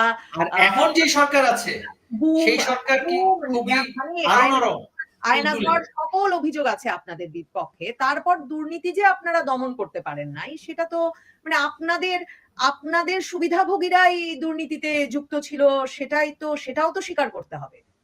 এখানে আমি একটু আপনার সাথে দ্বিমত পোষণ করতে চাই। ম্যাক্রো দুর্নীতি এবং মাইক্রো দুর্নীতি, পৃথিবীর অনেক দেশে ম্যাক্রো পর্যায়ে অর্থাৎ বৃহৎ পরিসরে সরকারের উচ্চ পর্যায়ে বলুন বা দ্বিপাক্ষিক অনেক বিষয়ে কিন্তু কমিশন বাণিজ্য সেটা হয়ে থাকে। যখন ব্রিটিশ এরোস্পেস বলি বা এয়ারবাস কোম্পানি যখন কোনো দেশে তাদের সরঞ্জাম বা বিমান বিক্রি করে, আপনি কি মনে করেন না সেখানে যারা তাদের লোকাল এজেন্ট থেকে তারা কোনো কমিশন পায় না? এগুলো প্রাতিষ্ঠানিক কমিশন সিস্টেম। বড় বড় জায়গার বড় বড় দুর্নীতি সেটা পৃথিবীর অনেক দেশে হয়েছে, এখনো হচ্ছে। কোনো দেশ বলতে পারবে না, খুবই ক্ষুদ্র কয়েকটি দেশ ছাড়া, সিঙ্গাপুর বলি, নিউজিল্যান্ড বলি বা ফিনল্যান্ড বা আইসল্যান্ড, যাদের অর্থনীতি বিশ্ব অর্থনীতির মধ্যে কোনো সেভাবে প্রভাব ফেলে না, তাদের দুর্নীতি তারা শতভাগ আপনার নেই। কিন্তু মার্কিন যুক্তরাষ্ট্রের দুর্নীতি নিয়ে তো আমরা শুনছি কথা। আমাদের দেশের বৃহৎ দুর্নীতির প্রচারণা এবং আলোচনা সাধারণ মানুষকে এফেক্ট করে। সাধারণ মানুষকে এফেক্ট করেছে মাইক্রো করাপশন। সাধারণ মানুষকে এফেক্ট করেছে যখন তারা পাসপোর্ট নেওয়ার জন্য যখন সিকিউরিটি ক্লিয়ারেন্সের জন্য যখন গিয়েছে, সেখানে যখন টাকা দিতে হয়েছে, যখন জমি মিউটেশন করতে গিয়েছে তখন সেখানে টাকা দিতে হয়েছে। সাধারণ মানুষের এই যে অধিকার, রাইটস বেসড সার্ভিস, যেটা আমাদের সরকার আরো সমুন্নত করেছে, আরো স্ট্রিমলাইন করেছে, সেখানে যখন দুর্নীতি হয়েছে, সেগুলো সাধারণ মানুষের সবচেয়ে বেশি এফেক্ট করেছে। স্কুলে ভর্তির ক্ষেত্রে গিয়েছে, প্রাইমারি স্কুল, সরকারি স্কুল, সেখানে কেন আমি টাকা দিতে যাবো, সেখানে তার দুর্নীতি শিকার হয়েছে। এই যে মাইক্রো দুর্নীতি, আমি মনে করি সেই মাইক্রো দুর্নীতিতে একটা long term reform plan Bangladesh Awami লীগের এখন থেকেই ভাবতে হবে। কারণ আমরা তো আজকে হোক কালকে হোক রাষ্ট্র ক্ষমতা আমাদের নিতেই হবে এবং আমরা রাষ্ট্র পরিচালনা আমরা করব। মাইক্রো করাপশন ম্যানেজমেন্টের ক্ষেত্রে আমাদের দুর্বলতা ছিল। আমরা কোন সরকারি কর্মকর্তা কর্মচারী, যারা বিশেষ করে আপনার যারা প্রাতিষ্ঠানিক কর্মকর্তাগুলো ছিল, সিটি কর্পোরেশন, রাজু, তারপরে ল্যান্ড রেজিস্ট্রি অফিস, এই সমস্ত জায়গার কোনো কর্মকর্তাকে বা থানার ওসি আমরা কি সেভাবে করে দায়বদ্ধ করতে পেরেছি, জবাবদিহিতার মধ্যে আনতে পেরেছি? পারিনি। আমি সরকারের উপমন্ত্রী থেকে আমার কোতোয়ালি থানার ওসি সেখানে হুঙ্কার দিত, সে অনেক পয়সা দিয়ে সেখানে সে বসে আছে। আমি তো তার মানে এখন সেই ওসি এখনো সেই সরকারে এখনো তো আছে, তার তো কিছু হয়নি। আমার বিরুদ্ধে এখন পর্যন্ত 120টি মামলা হয়েছে। আমার বিরুদ্ধে দুদক নানান ধরনের মামলা করেছে। আমার সেইখানে থাকা অবস্থায় যে থানার ওসি ছিল, যে সেখানে হকার থেকে শুরু করে চাঁদাবাজি থেকে শুরু করে হেন কোনো অপকর্ম করেনি, রেডিসনে সে গিয়ে বসে থাকতো। আমি দুর্নীতি দমন কমিশনকে বলেছি, তার কি কোনো কিছু হয়েছে?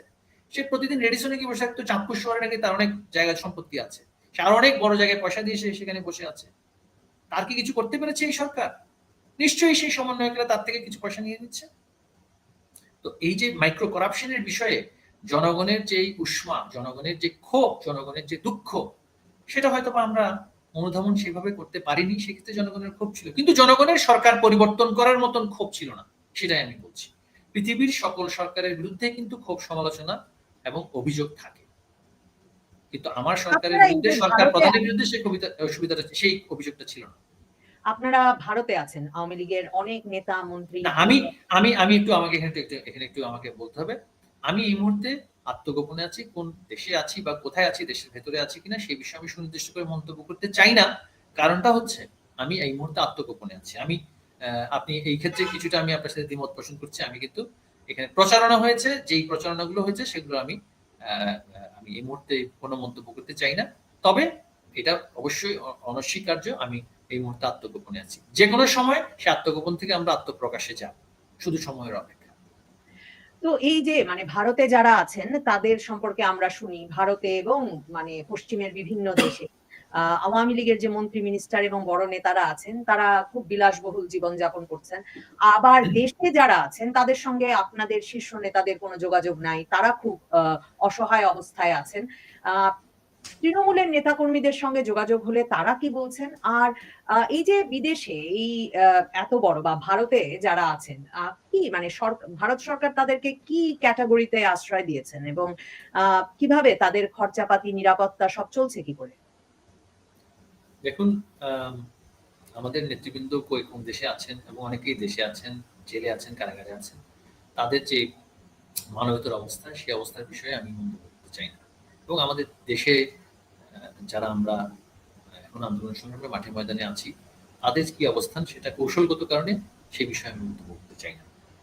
এখানে একটা প্রচারণা হয়েছে। প্রচারণাটা কি হয়েছিল যে অমুক নেতা তমুক জায়গাতে অমুক জায়গায় আছে। এটা প্রথম আলো, যারা এই অবৈধ অসাংবিধানিক সরকারের অন্যতম ব্যাকার, ডেইলি স্টার পত্রিকার মাহফুজ আনাম, এই আন্দোলনটা তো মাহফুজ, মতিউর এবং ইউনুসের আন্দোলন। মাহফুজ, মতিউর, ইউনুস একটা ন্যারেটিভ সৃষ্টি করার জন্য একটা প্রকাশ করেছে, এবং তাদের যে আপনার যে গণমাধ্যমগুলো তাদের পাশাপাশি যে তারা তারা সেভাবে করে সেটা প্রচার করছে আমাদের নেতাকর্মীদের মানসিকভাবে দুর্বল করার জন্য। এবং এটা যে সর্বৈব মিথ্যে এবং তাদের কারোর সাথে যোগাযোগ নেই ইত্যাদি। দেখুন, প্রত্যেকের সাথে প্রত্যেকের যোগাযোগ, আওয়ামী লীগ একটা বিশাল সংগঠন। সকলের সাথে সকলের যোগাযোগ করাটা যেমনি করে অনিরাপদ, তেমনি করে অসম্ভব। হ্যাঁ, আর এই প্রেক্ষিতে বলছি যে আমাদের তো একটা চেইন অফ কমান্ড আছে, দলে একটা সাংগঠনিক স্ট্রাকচার আছে। সেই স্ট্রাকচার অনুসারে যার যেখানে যে ধরনের দায়িত্ব সেটা নিয়ে আলোচনা হয়। এখন আমরা সকলের সাথে সকলে আলোচনা, কথাবার্তা বলার মাধ্যমেই যে আসলে সকল সমস্যার সমাধান হয়ে যাবে তা না। সমস্যার সমাধান করার জন্য যতটুকু আলোচনার প্রয়োজন ততটুকু আলোচনা চলছে। একটি দল কিন্তু সকলের ভরণ পোষণের দায়িত্ব নেয় না, তাদের রাজনৈতিক আশ্রয় এবং রাজনৈতিক কর্মসূচির দায়িত্ব নেয়। তো স্বাভাবিকভাবে এখন আমাদের যেটা পরিস্থিতি সৃষ্টি হচ্ছে, আমাদের এখন ভরণ পোষণের দায়িত্ব নিতে হচ্ছে। কারণটা হচ্ছে আমাদের যাদের জীবিকার যে অবস্থান সংস্থানগুলো ছিল সেগুলো বন্ধ করে দেওয়া হচ্ছে। বিএনপি জামাত 17 বছর ক্ষমতার বাইরে ছিল, তাদের ঘর বাড়ি বলি বা তাদের ব্যবসা প্রতিষ্ঠান, তাদের চাকরি, সেগুলোর ক্ষেত্রে কি আমাদের সরকারের সময় কোনো ধরনের কোনো ব্যবস্থা নেওয়া হয়েছে? অবশ্যই নেওয়া হয়নি। এখন মব করে বঙ্গবন্ধুর বাড়ি পর্যন্ত সেখানে বুলডোজার দিয়ে গুড়িয়ে দেওয়া হচ্ছে। প্রত্যেকটা ইটের হিসাব নেওয়া হবে এবং সেই লক্ষ্যে আমাদের নেতাকর্মীরা দেশে বিদেশে যেখানে আছে, আওয়ামী লীগ যখন সিদ্ধান্ত নিবে এবং সেই সিদ্ধান্ত অনুসারে আমাদের কর্মসূচিটা যথাযথভাবে সেটা আমরা বাস্তবায়ন করব, আমাদের সে আত্মবিশ্বাস আছে, তখন এদের কোনো অস্তিত্বই থাকে না। কিন্তু আমরা সেই পরিস্থিতি চাই না, যেই পরিস্থিতিতে আমাদেরকে যে ট্যাগগুলো দেওয়া হচ্ছে, আমরা অগণতান্ত্রিক আচরণ করেছি, সেই ধরনের পরিস্থিতি নতুন কেউ যদি সরকার গঠনও করে, সেটা যদি করে না হয় আমরা সেক্ষেত্রে সহযোগিতা করছি। আমরা যদি জনগণ যদি আমাদেরকে আবার রাষ্ট্র ক্ষমতায় অধিষ্ঠিত করে, আমরা তো সেই অঙ্গীকার অবশ্যই করতে চাই। এবং আমি ব্যক্তিগতভাবে মনে করি কিছু কিছু বিষয়ে কিছু উগ্র রাজনৈতিক গোষ্ঠী তাদেরকে যখন রেগুলার রাজনীতিতে আপনি অংশগ্রহণ করার সুযোগ দিয়ে দিবেন, সুযোগ করে দেবেন, পারলে উল্টো আরো সহযোগিতা করবেন, তখন জনগণের কাছে তাদের দুর্বলতাটা প্রকাশ পেয়ে যাবে। আমি একটি রাজনৈতিক দলের নাম বলছি না, জামায়াতে ইসলামের কথা। জামায়াতে ইসলামের সোশ্যাল পলিসি, ইকোনমিক পলিসি বা মনিটারি পলিসি, তাদের যেটাই থাকুক না, তাদের যে আন্দোলনের বিষয়টা, সেটা যদি তারা আরো উন্মুক্তভাবে প্রতিদিন তারা যদি হয়তো বা করতো, জনগণের কাছে তাদের দুর্বলতাটা প্রকাশ পেয়ে যেত। আজকে জামায়াতে ইসলামের ক্ষেত্রে কি প্রচারণাটা হচ্ছিল না, গোপনে থেকে তারা খুব সৎ ছিল, বা গোপন রাজনীতি করার মাধ্যমে তারা তাদের সাংগঠনিক শক্তি আরো বৃদ্ধি করেছে, এই আলোচনাটাই তো হচ্ছে। এখন আমরা তো তাদেরকে নিষিদ্ধ করিনি, তারা নিজেরাই কিন্তু আন্ডারগ্রাউন্ডে গিয়েছে। কিন্তু আমরা বলবো যে আন্ডারগ্রাউন্ড রাজনীতির প্রবণতা থেকে আমাদের সবাইকে বেরিয়ে আসতে। আন্ডারগ্রাউন্ড রাজনীতির আউটকাম একটি, একে অপরকে নিশ্চিহ্ন করে ফেলা। আওয়ামী লীগ তো জামায়াত ইসলামী নেতাকর্মীকে নিশ্চিহ্ন করেনি। আমাদের শিক্ষা মন্ত্রণালয়ের কাছে রিপোর্ট ছিল যে কিছু কিছু শিক্ষা প্রতিষ্ঠান সেখানে মানসম্পন্ন শিক্ষা দেয়া হয়, কিন্তু সেগুলোর পেছনে হয়তো বা তাদের নিয়ন্ত্রণ ছিল, কিন্তু আমরা তো সেখানে তাদের সেই দিকে যাইনি। তাদের যে অনেক ব্যবসা প্রতিষ্ঠান আপনারা জানেন যে বাংলাদেশে ছিল, আমরা তো সেখানে যাইনি। তাদের সুনির্দিষ্ট কিছু নেতৃবৃন্দ এখানে একটা আয়নাঘরের কথা আপনি বললেন, আয়নাঘর, এটি হচ্ছে আমি মনে করি এই বিপ্লবের সবচেয়ে বড় অবৈধ সন্তান। কেন? এই অবৈধ সন্তানের কোনো নির্দিষ্ট ঠিকানা নেই, আয়নাঘর। হ্যাঁ, এটা একটা সাংবাদিক সেটাকে প্রকাশ করলেন, একটা শব্দ চয়ন করলেন, বুঝলাম সেন্সেশনের জন্য ঠিক আছে। এখন আমি বলি, পৃথিবীর সকল গোয়েন্দা সংস্থারই তো ইন্টারোগেশন সেল থাকে। এখন সেই ইন্টারোগেশন সেলকে কি আপনি আয়নাঘর বলবেন নাকি বাথরুম বলবেন, সেটা আপনার বিষয়, সেটা তাদের কোড নেম থাকে। এখন সেই ইন্টারোগেশন সেলে কতজনকে ইন্টারোগেট করা হচ্ছে, কতজনকে ইন্টার্ন করা হচ্ছে, সেই বিষয়ে তো মন্তব্য করা স্বাভাবিক, সাধারণ আমরা যারা রাজনৈতিক কর্মী আছি বা সরকারি ছিলাম তাদের পক্ষে সম্ভব না। তারা কোন কোন দোষে সেখানে ছিল সেটাকে তো আপনাকে উপলব্ধি করতে হবে। হুট করে এসে কিছু সাদা চামড়ার লোকেরা আমাদের ওই মীর কাসেম আলীর ছেলে ব্যারিস্টার আইমান, তাকে আমি চিনতাম ব্যক্তিগতভাবে, খুবই ভালো ছেলে ছিল, আমি যখন লন্ডনে তাকে চিনতাম, সে কথাবার্তা খুব অমায়িক ছিলেন, কিন্তু তার যে কার্যক্রমগুলো ছিল সেটা তো প্রকাশ পেতে হবে জনগণের কাছে, সে কি করতো, কি করেছিল। হ্যাঁ, তো জঙ্গিবাদী কার্যক্রমে আপনি অংশগ্রহণ করবেন, জঙ্গি উৎসাহ দিবেন, তারপর আপনি আশা করবেন যে আপনি সেখানে নির্দ্বিধায় আপনি সেখানে ঘুরে বেড়াবেন, সেটা তো হতে পারে না। সে একটা নাটক করলেন, বিদেশি কিছু সাদা চামড়ার মানুষরা আসলো, তাদেরকে জড়িয়ে টড়িয়ে ধরে কান্নাকাটি করে এমন একটা ভাব করলেন যে হ্যাঁ আপনি অনেকদিন ধরে নিগৃহীত ইত্যাদি। আমি কনসেপচুয়ালি আমরা তো সকলেই মানবাধিকার, গণতন্ত্র, আইনের শাসন, এগুলোর প্রশ্নে আমাদের অবস্থান সবসময় শক্তিশালী, এবং আমরা যদি সেখানে কোনো অবিচার হয়ে থাকে, সেখানে যদি কোনো মানবাধিকার মাসের পর মাস কাউকে আটকে রাখেন, সেটা কি জিজ্ঞাসাবাদ করতে হয় মাসের পর মাস আটকে রেখে? আমি যদি এখন আপনাকে বলি যে মার্কিন যুক্তরাষ্ট্র যে আপনি দেখেন অবস্থাটা এমন যে যদি 5ই আগস্ট আওয়ামী লীগ সরকারের পতন না হয়, তাহলে গোলাম আজমের ছেলে আর মীর কাসেম আলীর ছেলে, তার আর কোনোদিন আপনাদের আয়নাঘর বলেন, আপনার ভাষায় ইন্টারোগেশন সেল বলেন, সেটা থেকে আর কোনোদিন বের হতে পারতেন। সেই বিষয়ে ব্যক্তি বিশেষের বিষয়ে আমি সুনির্দিষ্ট মন্তব্য করতে চাচ্ছি না, ব্যক্তি বিষয়ে মন্তব্য করবো না। তবে তাদের যে কার্যক্রমটা ছিল, সেই কার্যক্রমের বিষয়ে তো জনগণকে উন্মুক্ত করে কিছু বলার সুযোগ আমাকে দিতে হবে, সেই দায়িত্ব আমি প্রাপ্ত নই। কিন্তু আমি এটাও বলতে চাই যে মার্কিন যুক্তরাষ্ট্র এখনো গুয়ান্তানামো বেতে ভয়ঙ্কর জঙ্গিদের কিন্তু আটকে রেখেছে। অনেকের কাছে তারা প্রফেসর, ফিলোসফার, ইঞ্জিনিয়ার ইত্যাদি সায়েন্টিস্ট। মার্কিন যুক্তরাষ্ট্রের সরকারের কাছে এখনো তারা সন্ত্রাসবাদী কার্যক্রমের প্রেরণা। এখন পর্যন্ত তারা গুয়ান্তানামো বেতে প্রচুর লোককে আটকে রেখেছে। তো সেই উত্তর এই গুম কমিশন তথাকথিত যারা আসছে ওখান থেকে তাদেরকে প্রশ্ন করা উচিত যে গুয়ান্তানামো বেতে আপনার সরকার যাদেরকে আটকে রেখেছে, কি কারণে আটকে রেখেছে সেই তদন্ত আপনারা করেছেন? আপনি এখানে এসেছেন, সেই তদন্ত আপনি করেছেন? আমরা তো অবশ্যই চাই প্রকাশ পাক কি কারণে তারা অন্তরীণ ছিল। আদৌ কি অন্তরীণ ছিল নাকি অন্তরীণের নাটক করছে? এখানে একটু বলে রাখি যে অনেকে বলছে হারিস চৌধুরী অন্তরীণ করা, হারিস চৌধুরীকে পাওয়া যাচ্ছে না, হারিস চৌধুরীকে সরকার গুম করেছে। পরে দেখা গেল হারিস চৌধুরী নিজের এমন একটা আত্মগোপনে ছিলেন, অন্য একটা নাম নিয়ে অবশেষে তিনি মৃত্যুবরণ করলেন। হয়তোবা তার যথাযথ প্রাপ্য যেই শেষকৃত্য সেটা হয়নি, কিন্তু হারিস চৌধুরী তো বাইরে ছিলেন। এখন এই মীর কাসেম আলীর সন্তান কি বাইরে ছিলেন নাকি ভিতরে ছিলেন, কতদিন ভেতরে ছিলেন সেটা তো আমরা জানি না। এটাও তো বের করে দেখতে হবে নিরপেক্ষ ভাবে। আমাদের এই যে গোলাম আজম সাহেবের ছেলে আল্লামা হিল আজমি, তার কার্যক্রম কি ছিল, তিনি কতদিন ভেতরে ছিলেন সেটা তিনি বললে তো হবে না। নিরপেক্ষভাবে দেখাতে হবে তার পরিস্থিতিটা কি ছিল, তিনি কি কাজ করেছিলেন এবং কতদিন বাইরে ছিলেন, কতদিন ভেতরে ছিলেন। একপক্ষীয় ভাবে এখন সবকিছু আমাদের বলা আলোচনা, হচ্ছে।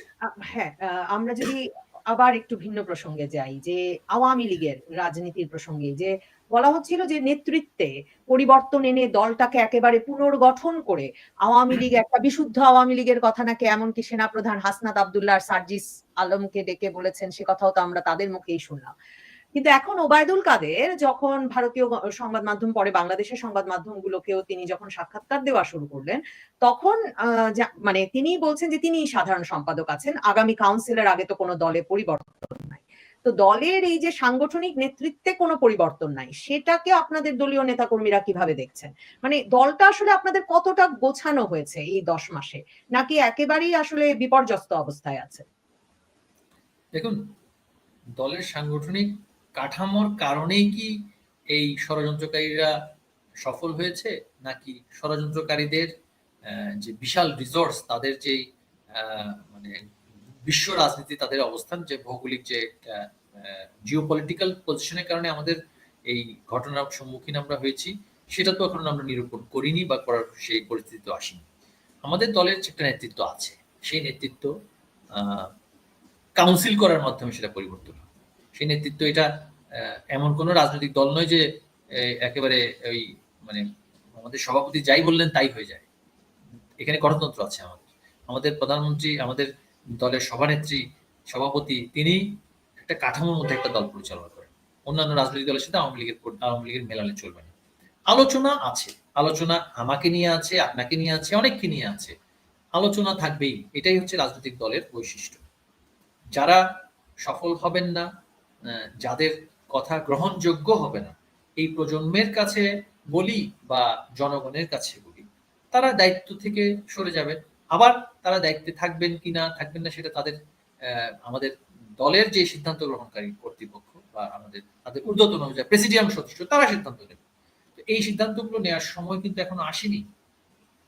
এজন্যই এখানে অনেক কিছু আমি দেখছি যে সুযোগ সন্ধানী গোষ্ঠী নানান পশ্চিমা দেশে বসে আপনাদের এই নানান ধরনের সোশ্যাল মিডিয়ার মাধ্যমে গলা ফাটিয়ে ফেলছে। আমি কারো নাম বলতে চাই না, কারণ এই মুহূর্তে কারো নাম বলতে গেলে সেটা নিজেদের মধ্যেই আলোচনা সমালোচনা করাটা উৎসাহব্যঞ্জক হবে না। আমি যে কথাটা বলতে চাচ্ছি, অনেকে দেখেছি আমি লাইসেন্সের পর লাইসেন্স নিয়েছে, নানান ধরনের তদবির করে অনেক অর্থ ইনকাম করেছেন, তাদের পরিবারও অনেকভাবে লাভবান হয়েছে। এখন মানে সোশ্যাল মিডিয়াতে গিয়ে আমার দলের নেতা কর্মী নেতাদের বিরুদ্ধে, আমাদের সকলের বিরুদ্ধে ব্যাপক তারা সেখানে আলোচনা করছেন। করতেই পারে, সবসময় নালিশ পার্টি ছিল, সমাধান পার্টির সংখ্যা কম। নালিশ পার্টি নালিশ করে যাবে। আমাদের লক্ষ্য হচ্ছে আমরা একটা সমাধানের দিকে যেতে চাই। আমরা বাংলাদেশের এই অপরাজনৈতিক শক্তির উৎখাত, পতন এবং তাদের বিচারের লক্ষ্যে আমরা কাজ করে যাব। রাষ্ট্র ক্ষমতার চাইতে এই যে বিচারহীনতার মধ্যে আমরা পড়েছি, এতগুলো সংখ্যালঘু সম্প্রদায় থেকে শুরু করে আমাদের আওয়ামী লীগের নেতাকর্মী এবং মাজারগুলো, যে একটা মুসলিম আমাদের বেশিরভাগ মানুষের যে ধর্মীয় অনুভূতি, মাজার মন্দির, মসজিদ, সেখানের প্রতি মানুষের যে শ্রদ্ধা এবং সম্মান, সেটাও তো তারা ভুলুণ্ঠিত করেছে। এবং আমি দেখেছি চট্টগ্রামে আমাদের যে জহুর আহমদ চৌধুরীর কবর, সেটা গুড়িয়ে দেওয়া হয়েছে। কারা দিয়েছে সেটা আমি বলছি না। মুক্তিযুদ্ধের অন্যতম সংগঠক জেনারেল জিয়াউর রহমানের, তিনি মানে ফিল্ড কমান্ডার ছিলেন, সেক্টর কমান্ডার ছিল Ziaur Rahman, sub sector commander ছিলেন। জহুর আহমদ চৌধুরী বঙ্গবন্ধুর পক্ষে যারা স্বাধীনতা ঘোষণার মধ্যে মরহুম M A Hannan, M A Aziz, Zahur, তাদের একজন, তার কবরটা গুড়িয়ে দেওয়া হয়েছে। এই যে অনাচার, এই যে অবিচার, এই যে মানুষ হত্যাগুলো হয়েছে, এগুলো সবগুলো তো পুঙ্খানুপুঙ্খ উত্তর দিতে হবে এই সরকারকে। আমরা বেঁচে গিয়ে মহান আল্লাহ পাক রব্বুল আলামিন আমাদেরকে সেই সুযোগটা করে দিয়েছে, আমরা সেই সুযোগ হাতছাড়া করব না। আমাদেরকে আপনারা যে 17 বছর ধরে বঙ্গবন্ধুর এত ভাস্কর্য বানালেন, পাঠ্যক্রমে মুক্তিযুদ্ধের কথা ঢোকালেন, মুক্তিযুদ্ধ ব্যাপকভাবে একটা কি বলবো উদযাপিত হলো, সেলিব্রেটেড হলো বাংলাদেশ জুড়ে। মুক্তিযুদ্ধের চেতনার কথা ঘুরে ফিরে বলা হলো, বঙ্গবন্ধুর আদর্শের কথা বলা হলো। কি লাভ হলো? মানে 5ই আগস্টের পর বঙ্গবন্ধুর ভাস্কর্যগুলো গুড়িয়ে দেওয়া হলো, সারা দেশ জুড়ে মুক্তিযুদ্ধের মুরালগুলো, ভাস্কর্যগুলো গুড়িয়ে দেওয়া হলো। এই মানে কাল পরশুও দেখছিলাম নজরুল বিশ্ববিদ্যালয়ে নজরুলের গান, অঞ্জলি লহমরের মানে কথা মাথায় রেখে একটা হাতের যে ভাস্কর্য, সেটাও গুড়িয়ে দেওয়া হলো।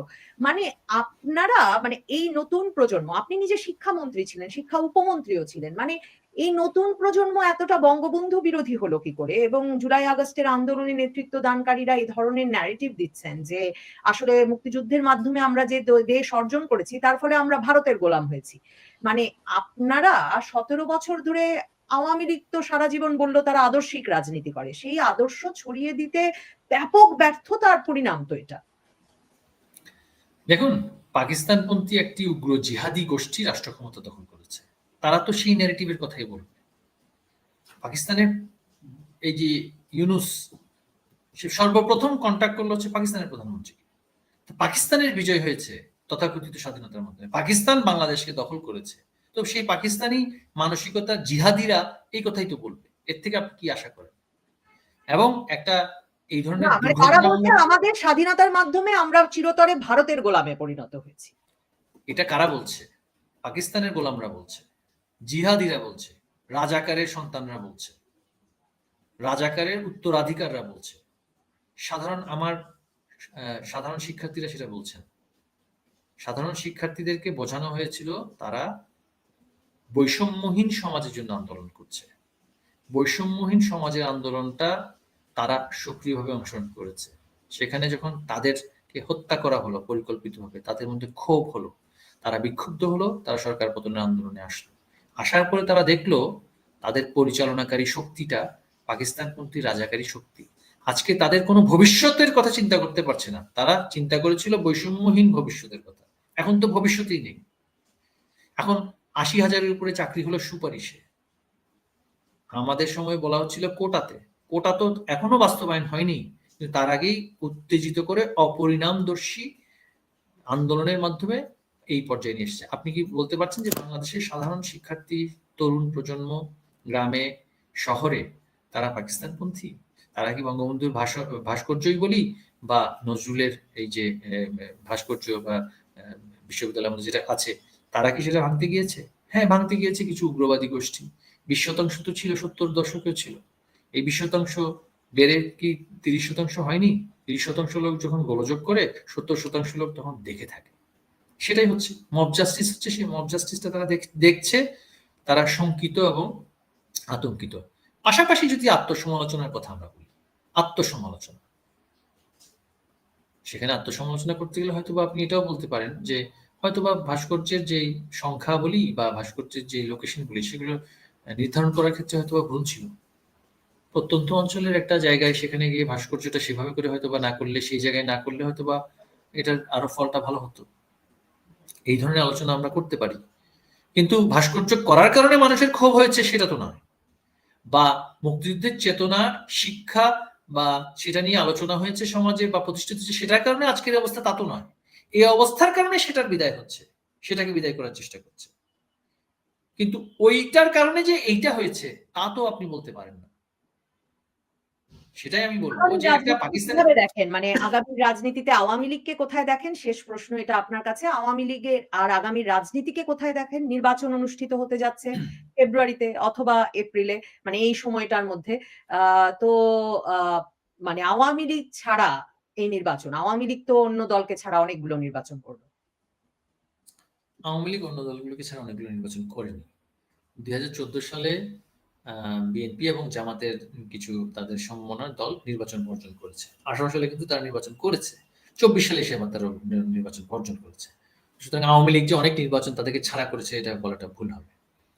আওয়ামী লীগ শুধুমাত্র আদর্শ এবং সংগঠনের ভিত্তিতে একটি রাজনৈতিক দল নয়।